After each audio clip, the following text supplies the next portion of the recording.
জুবিন গাৰ্গ মানে কাজিৰঙা অৰ্কিড পাৰ্কলৈ আহিয়ে থাকে। আপোনালোকে জানে যে কেতিয়াবা ৰাতি আহি যায়, এই ভাত খাওঁ আছে নে নাই বুলি।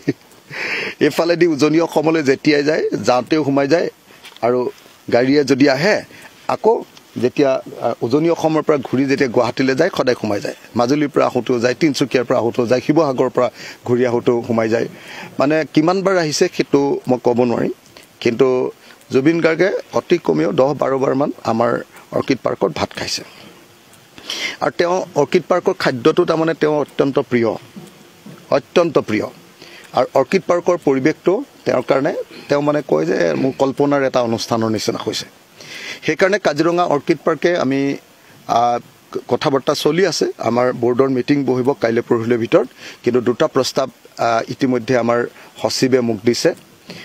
যে 1 নম্বৰ প্ৰস্তাৱটো হ'ল যে কাজিৰঙা অৰ্কিড পাৰ্কত জুবিন গাৰ্গৰ নামত এটা প্ৰতিমূৰ্তি স্থাপন কৰা, আৰু 2 নম্বৰটো হ'ল জুবিন গাৰ্গৰ নামত এটা মিউজিয়াম বা সংগ্ৰহালয় প্ৰতিষ্ঠা কৰা, অসমৰ সংস্কৃতিৰ সংগ্ৰহালয় এটা প্ৰতিষ্ঠা কৰা। এই দুইটা কামৰ কাৰণে আমি অতি সোনকালে বৰ্ড বহিম। আপোনালোকে জানে যে আমাৰ কাজিৰঙা অৰ্কিড পাৰ্কখন এখন সমবায় সমিতি, ইয়াৰ বৰ্ড নবহাকৈ আমি সিদ্ধান্ত ল'ব নোৱাৰোঁ।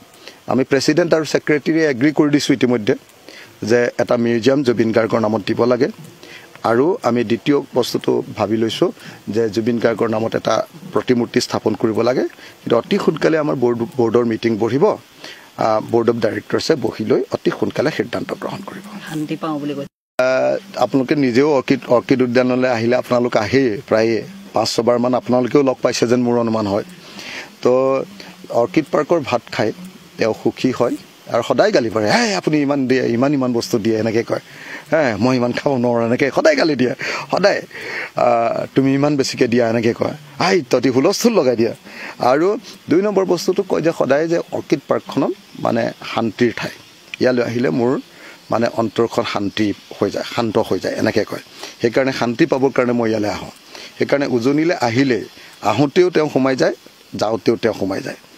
কোনোবা এজনে ফোন কৰি, আৰু মই জানো হয় কৃষাণুৱে ফোন কৰিব, নহ'লে চিণ্টু দা বুলি কওঁ আমি, চিণ্টু দাই ফোন কৰে, নহ'লে অন্য কোনোবাই ফোন কৰিব, ফোন এটা কৰিবই আৰু যে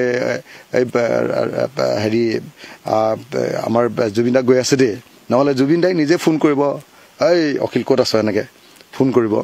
আৰু মই থাকোঁ বা নাথাকোঁ, মুঠতে অৰ্কিড পাৰ্কত সোমায়। গতিকে অৰ্কিড পাৰ্ক তেখেতৰ এটা অত্যন্ত প্ৰিয় ঠাই আছিল, তেখেতৰ কাৰণে শান্তিৰ ঠাই আছিল, তেখেতৰ খাদ্য অত্যন্ত প্ৰিয় আছিল, অৰ্কিড পাৰ্কৰ খাদ্য ভাতখিনি। সেইকাৰণে আমি অৰ্কিড পাৰ্ক তেখেতৰ ওচৰত সদায় কৃতজ্ঞও হৈ থাকিম। আৰু মই আশা কৰিম যে অৰ্কিড পাৰ্কে যি দুটা আমি এতিয়ালৈকে পৰিকল্পনা কৰিছোঁ, এতিয়ালৈকে প্ৰস্তাৱটো পাছ হোৱা নাই সেইকাৰণে, কিন্তু এটা প্ৰতিমূৰ্তি স্থাপন আৰু এটা মিউজিয়াম, তেখেতৰ সৰণিত এটা মিউজিয়াম স্থাপন। ধেমালিৰ ৰাজনীতিৰ কথাও আপোনাৰ লগত কৈছিলে তেতিয়া? বহুত কথা পাতিছিলোঁ। মই এতিয়া আজিৰ দিনটোত ৰাজনীতিৰ কথাটো নাপাতোঁ, কাৰণ মানুহৰ মনটো বহুত দুখ লাগি আছে। মই ক'লে ভাবিব যে এইবিলাক মই টুইষ্ট কৰিছোঁ। গতিকে আজিৰ দিনটোত ৰাজনীতিৰ কথা নাপাতোঁ। তেওঁৰ লগত কি কথা পাতিছিলোঁ সেইবিলাক কথা ক'লে টুইষ্ট কৰা বুলি ক'ব।